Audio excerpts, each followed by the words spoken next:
next speaker is Mr. Lawrence Toliver, who will bear witness. Introducing him is none other than Reverend Glencie Rhedrick. Good evening again. I have the great pleasure of introducing Lawrence Toliver.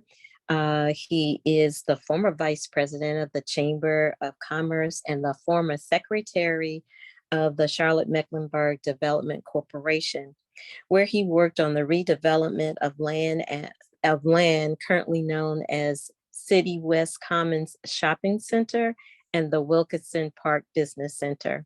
He is the current chair of the board of Peace Centers International and has been engaged with Peace Centers since its founding in 2011. A resident of Charlotte, he has been active in tracking the huge pipeline spill in Mecklenburg County by Colonial Pipeline last year, and is an active climate champion with 350.org Charlotte and Green Faith Charlotte.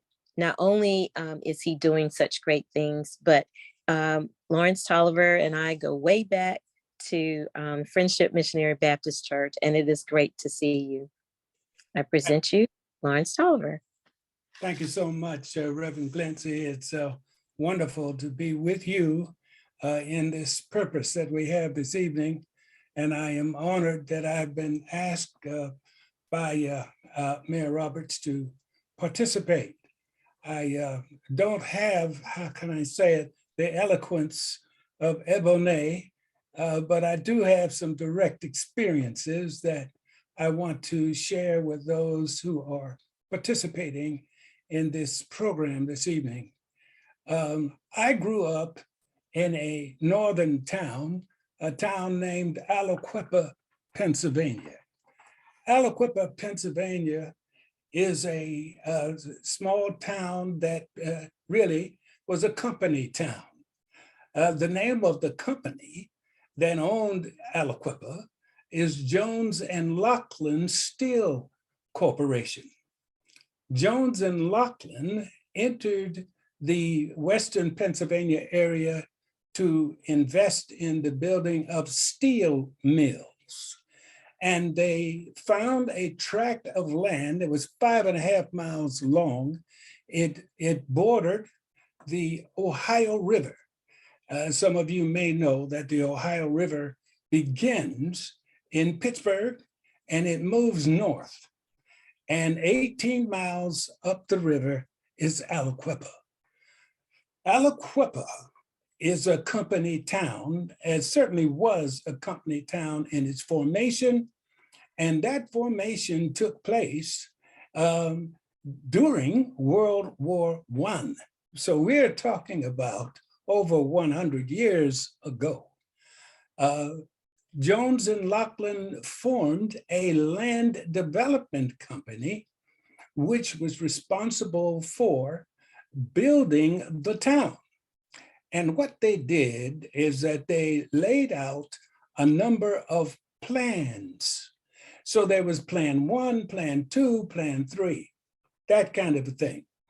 And the residential units were built by the company on those plans. Well, Plan 11 extension is the plan where Black men and women made their homes and brought up their children. Also, there was a project. It was called Griffith Heights. Griffith Heights was the site where my mother and father began their family. And this was back in the 1940s. So we're talking about a long time ago. I was born in 1943. And the real serious part about this story I want you to understand is that the whole redlining history of America was in fact adopted and used to create the various plans within Aliquippa so that some people lived at Plan 12, other people Plan 11, other people Plan 11 extension. The interesting thing about Plan 11 Extension is that it was right beside the landfill. We didn't call it a landfill, we call it a dump.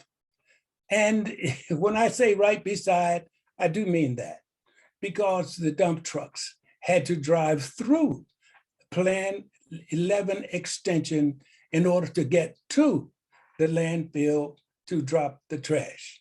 So they bordered one another. The swimming pool that we used, the public swimming pool that we used, was not that far from this landfill. So the other thing I want you perhaps to remember is that in the 40s and the 50s, the steel mills in Pennsylvania, the ones around Pittsburgh and Aliquippa, those steel mills polluted the air every day, 24 hours a day. When people would hang their laundry out for it to dry, they discovered often that soot particulates would cling to the clean clothes that were hanging on the line. It took, 15 years for all of that contamination of the air to be controlled, contained, and reduced. But not before 3 of my 7 brothers and sisters experienced a great deal of asthma. I personally can remember the nights my mother was walking the floor, holding on to one of my brothers or sisters, helping them to make it through the night, helping them to breathe by holding them and walking them throughout the night. Otherwise, they couldn't have made it. They couldn't have slept. They couldn't have breathed. So I know that the proximity of the steel mill, it was a cause of the asthma. The air was totally contaminated, and every day more contamination was poured into the air. So I am fortunate that I don't have the story to tell that Ebony told. My brothers and sisters survived, thank God. Now, there is another story that I want to tell, and this has to do with Charlotte, North Carolina. I've been here since 1985, and I began working for the Charlotte Chamber of Commerce that year. But just around 1998, an idea was brewed that we could form a nonprofit development company that could assemble land in the inner city and bring that land back up to par and create opportunities for businesses to move in and to prosper in these neighborhoods. Both were West Side neighborhoods. One was on Wilkinson Boulevard, and one was at the intersection of Remount Road and West Boulevard. We went into those projects with assistance from the state, the federal government, from the city council, and from the county commissioners.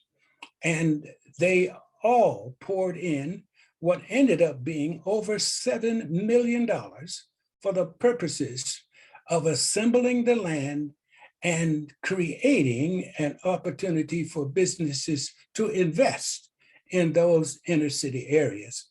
That investment did take place. Furthermore, the city of Charlotte decided that they would locate a new police substation at the City West Commons shopping center at Remount and West Boulevards. So there was a great coming together of people, and I do have to name the person who took the lead and getting the money raised and overseeing the way the project unfolded. And that was John Crosland Jr. It was my pleasure to serve with him in the Charlotte-Mecklenburg Development Corporation. We did great work. We reclamated 33 acres on Wilkinson Boulevard. And shortly after we began to assemble the land, the Walmart superstore, cat a corner from us, began to come out of the ground. But we took the lead by addressing the worst properties along Wilkinson Boulevard. It did take leadership. And I'm going to just suggest that talking about issues like this is one thing, but getting your arms around the issue, developing a plan and implementing it with the assistance of a public-private partnership is the way in which to bring about the massive changes in the inner cities that we're talking about. How can I say, the dilapidated, polluting uses of lands near residences of African Americans and other colored populations, all of that can be addressed with public-private partnerships. And I just truly do suggest that this organization, Reimagining America, begin to identify the people who can, in fact, make that happen. It's happened before. Thank you. Thank you so much, Mr. Toliver, for your testimony. We will now have questions, a question or two from Reverend Glencie Rhedrick, after which we'll have our affirming witness for you tonight, Mr. Bob Ward. Reverend Rhedrick. Yes, thank you, Brother Toliver, for your powerful storytelling. And the questions that I have, you have really pretty much answered those questions for us. So I'm going to kind of alter the first question because you shared your realizing growing up, near the steel factory, that it was bad for your family's health. But did anyone else growing up happen to see what you saw or experience the tragedies as a result of being right near the dump? You were saying that Plan 11 extension was literally right next to a landfill. And then you also had the backdrop of the steel factories. So you and your family were blessed not to incur illnesses, with the exception of your brother who had sounds like asthmatic conditions. But who else would you be able to identify experience such harm as related to being located in those environments? Well, let me just say this, Reverend Glencie. As a kid, I wasn't paying that much attention to problems. I was playing and I was getting good grades and I was singing.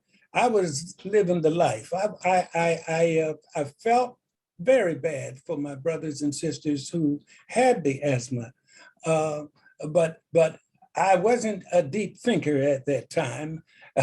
I wasn't mobilized at that time. So I can't name specific people. I do know other people had asthma in our communities. And I do know that, this contamination, the contamination, all of the particulates in the air affected the entire company town of Aliquippa. Okay. And so thank you for that. And the second question for us, you spoke of the economic harm that comes from polluted and toxic soil and industrial sites that are located in low-income communities. Do you think that people are aware that this is a form of environmental racism? No, I don't believe people are connecting the dots.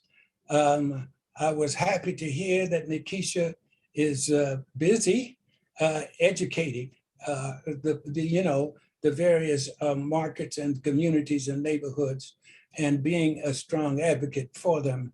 But I don't believe that people can do much more than make sure that there is food on the table and to try their best to keep their boys alive. I think that those two issues dominate the thinking of every family in every Black neighborhood in this country, because it's a perilous time for our boys. And I cannot imagine a lot of folk have time to focus on environmental issues and environmental racism. Okay, may I ask just one other question? Because yes, I totally agree that the families who are working hard to keep food on the table may not be recognizing it. But what about those corporations and entities that are building in communities that are clearly unhealthy? They get all of the planning maps, so they know exactly what they are doing. Do you think they are connecting the dots? I know that City Hall and the County Hall are addressing the issues. They know it's happening. They cannot hide from it. What they are not doing is requiring these corporations that are using public monies, they are not requiring them to be totally, how can I say, responsible in their investments and in their location activities. And so we are not seeing the kind of new investments and commitments to change the things that have gone wrong. And when the soil gets so contaminated that you have to dig it up and take it someplace else, which is what we had to do on Wilkinson Boulevard and what we had to do at Remount. We had to remove the soil because it couldn't hold up anything. We couldn't build there with that soil. We had to go get good soil. And so I know that there is more that can be done by the governor and by local elected officials to make sure that people who use the public money use it properly and in a corrective manner, meaning go back to the places that were destroyed, fix them up, invest there. Thank you so much for that response. And once again, it was great seeing you. And I turn it back over to Rodney. Thank you. Good to see you. Thank you. And I'll turn it over to Attorney Ward. Bob? Thank you. Thank you very much, Mr. Toliver, for your very compelling testimony. I also want to, I'd like to affirm, first of all, the hurt that that your family experienced. I know that people, when they go through challenges, they're able to sort of meet that challenge, rise to it. But the very fact that you had to go through that is an injustice. It is something that should not have happened at many levels. I have a particular empathy or compassion for you and your family in this situation, because I grew up with asthma. I know what it's like to not be able to breathe. And I can't imagine what that would be like to find out that in some respects, it was by design that this was going to happen. And that's wrong. I mean, it's just this, and this is a moral imperative, I think, for us, for our country, to make amends, to right these wrongs. And I want to affirm also your success in doing that. I mean, you came here to Charlotte and became very successful at what you did, and working in those areas made tremendous impact. And I believe that that's the type of thing that we do need to follow. And also, I want to affirm your wisdom. I think you have I gather you've got a real strong sense of this, these issues. Certainly, they're nuanced aspects, and also they're very present and apparent aspects that they're there. I hope very much that we can look forward to working with you in the future. Thank you very much for your comments this evening. They are duly noted. Thank you. Amen. Thank you so much, Mr. Toliver, for all that you have done, all you said tonight. Thank you so much for Reverend Glencie for your introduction and questioning.